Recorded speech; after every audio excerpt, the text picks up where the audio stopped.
Hi everyone, it's Helen here and thank you for joining me today.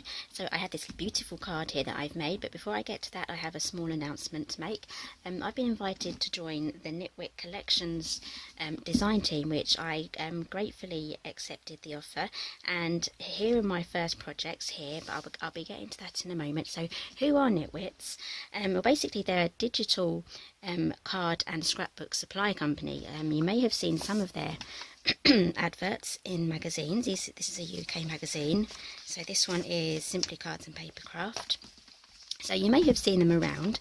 Now basically they sell all these elements here in collections, and they have 2 new collections per month, and you don't actually have to be a scrapbooker to use these. You can print these out in a Word document.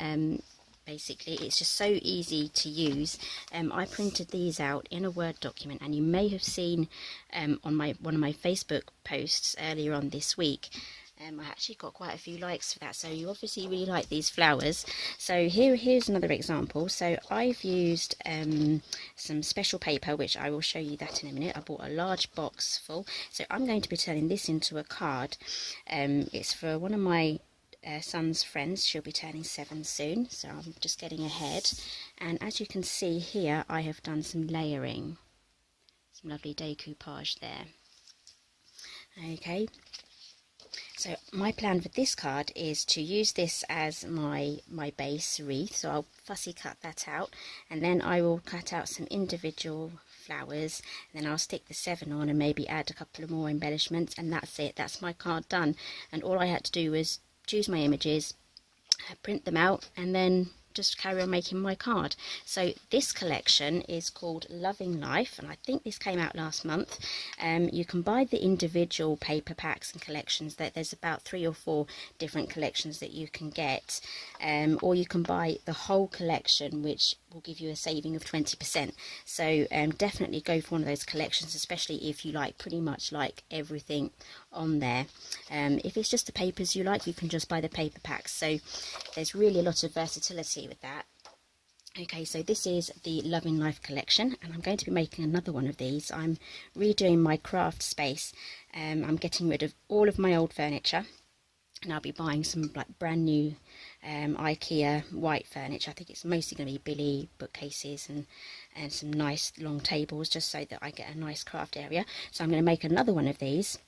I'm going to frame it in one of those box frames. So this would make a lovely card or a box frame. So I've snipped this off here, ready to go into one of the frames. I haven't got those yet, but I've left this side untrimmed just so that you can see it. Let me move this out of the way so that you can actually see how lovely this looks overlapping. So this would make a perfect card as well, so you don't actually have to trim it off like that. Okay, so that's the Loving Life collection, and I absolutely love this. So let's move on to the next collection. I've made a scrapbook page. Now this is a physical scrapbook page. You can use the elements for digital scrapbooking if you're into that, and there's information on their website on how you can go about that. If you're good with Photoshop, you'll be fine. Okay, so moving on to this, try and get it all in the frame for you so you can see. I simply just chose my elements, I cut them out. I spent probably about half an hour cutting them out. I use these snips from Stampin' Up. These are paper snips. These changed my life, literally. I used to hate fussy cutting, but with these I actually rather enjoy it now. Okay, so this is my son when he was probably about 4 or 5 months old, and it was a nice sunny day and he was smiling, and so yeah, I had the camera and I took a picture. So this is one of my favourite pictures of him. And so basically I just cut everything out. I've left a white border around everything, and then I have some texture stamps with some splatter marks, so I just added that as my final touch because it was a bit bland and a bit too white for my liking. And with every collection you also get the alphas, so you get the alphas here, and you also get the numbers as well for each collection, and it all matches up with each collection that you have. Okay, so there'll be some more photos coming up of these, and on my website there will be links, actually in the description box there will be links to all the NitWit collections that I featured today. and there'll be some more close-ups and pictures on my website. The link will be down below for that as well. And if you have any questions at all, I don't mind answering them. Just pop along to my Facebook page. You can send me a message there. I mean, I find Facebook is actually the easiest way for me to quickly get replies back out to you.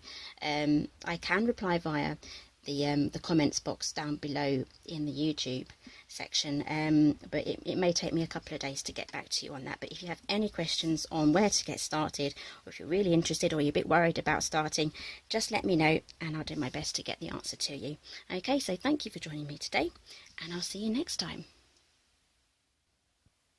Oops, sorry guys, video's not finished. I promised to show you the paper I use. Okay, so this is like pamphlet, sort of like a leaflet sort of paper. So it has a satin, it says glossy here, but it's more of a satin sort of finish, and it's for inkjet printers, and it's by HP. This is what I found on Amazon, so it was easy for me to grab hold of, and it's printable on both sides, and I've been using this quite a bit for all of my printing now, for what I've printed off so far, and I'm really impressed with this. It's not too thick, so it's thinner than actual photo paper, so you would put this on as like a semi-gloss luster setting on your printer, and it's double-sided, so you can print both sides if you're making a leaflet.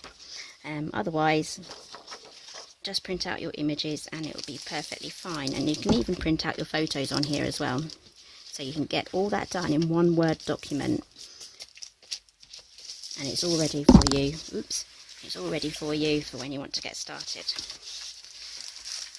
Okay, so that's the paper I used. It wasn't that expensive, it was probably just over £10. So yep, I'm really happy with that. Okay, so we have actually finished the video now, and I'll see you next time.